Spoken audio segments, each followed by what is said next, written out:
नमस्कार, मैं हूं अनुराग चड्ढा। इनसाइड विद अनुराग में आपका स्वागत है।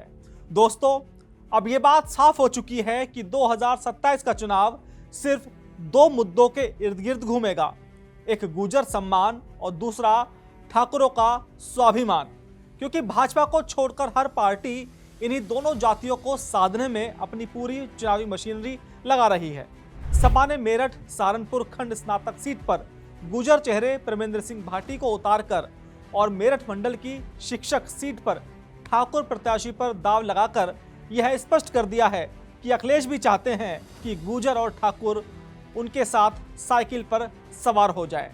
दोस्तों, अखिलेश ने गौतम बुद्ध नगर बार एसोसिएशन के अध्यक्ष, एक पढ़े लिखे और सामाजिक रूप से सक्रिय चेहरे परमेंद्र सिंह भाटी को मेरठ सहारनपुर स्नातक सीट से अपना उम्मीदवार घोषित कर दिया है।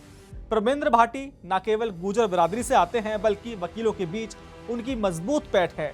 मेरठ और सहारनपुर मंडल के 9 जिलों में फैले इस निर्वाचन क्षेत्र में लगभग 40,000 अधिवक्ता मतदाता हैं, जिन पर भाटी की सीधी पकड़ है। उनका दावा है कि उन्हें वकीलों का 100% वोट मिलेगा, जो उनकी जीत का आधार बनेगा। समाजवादी पार्टी का यह कदम कोई अचानक लिया गया फैसला नहीं है, बल्कि यह फैसला टाइमिंग के हिसाब से मास्टर स्ट्रोक माना जा रहा है। हाल ही में दादरी में हुई गुर्जर महापंचायत और उसके बाद 22 गुर्जर युवाओं की गिरफ्तारी से समाज में बीजेपी सरकार के खिलाफ जबरदस्त उबाल है। इस माहौल में एक मजबूत गुर्जर चेहरे को टिकट देकर सपा ने सीधा संदेश दिया है कि वह गुर्जर सम्मान की लड़ाई में उनके साथ खड़ी है।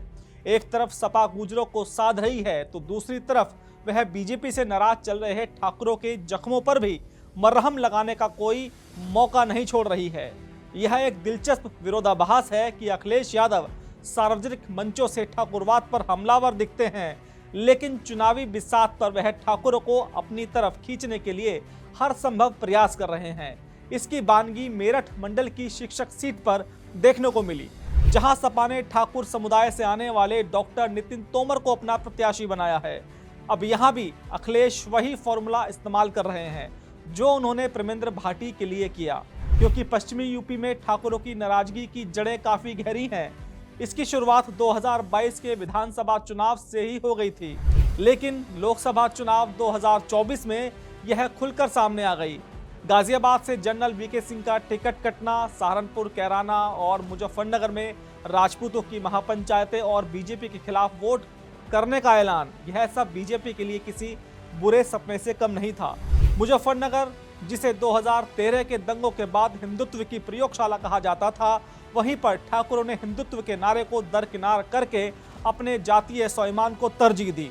नतीजा ये हुआ कि जहां जहां राजपूत पंचायत हुई, वहां वहां बीजेपी को हार का सामना करना पड़ा। मेरठ सहारनपुर स्नातक सीट का इतिहास भी इस समीकरण को बल देता है। इस सीट पर करीब 24 सालों से ठाकुरों का दबदबा रहा था। हेम सिंह पुंडीर यहां से 4 बार एमएलसी बने, लेकिन पिछली बार बीजेपी ने इस परंपरा को तोड़ते हुए एक वैश्य उम्मीदवार को मैदान में उतार दिया, जिससे ठाकुरों में नाराजगी और बढ़ गई। अब सपा इसी नाराजगी को भुनाने की फिराक में है। वह ठाकुरों को यह संदेश दे रही है कि बीजेपी ने आपका हक छीनकर दूसरों को दे दिया, लेकिन समाजवादी पार्टी आपके सम्मान और हिस्सेदारी की लड़ाई जरूर लड़ेगी।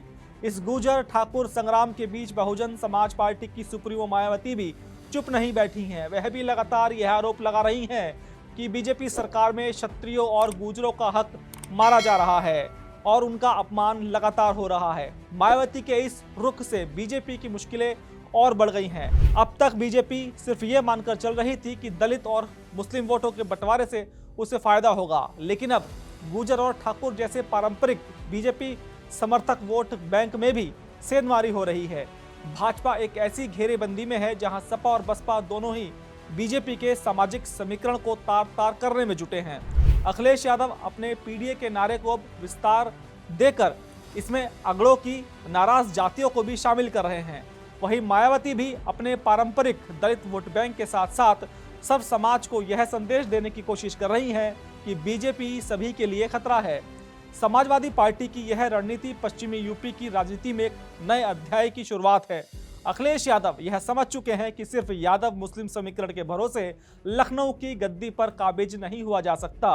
इसलिए वह बीजेपी की ही तर्ज पर एक बड़ा सामाजिक इंद्रधनुष बनाने की कोशिश कर रहे हैं, जिसमें हर नाराज वर्ग के लिए जगह हो। जिन्हें अक्सर विधानसभा चुनाव का सेमीफाइनल माना जाता है, उसके जरिए सपा एक साथ कई निशाने साध रही है। गुजरों और ठाकुरों को प्रत्याशी बनाकर यह संदेश देना कि सपा ही उनकी सच्ची हितैषी है।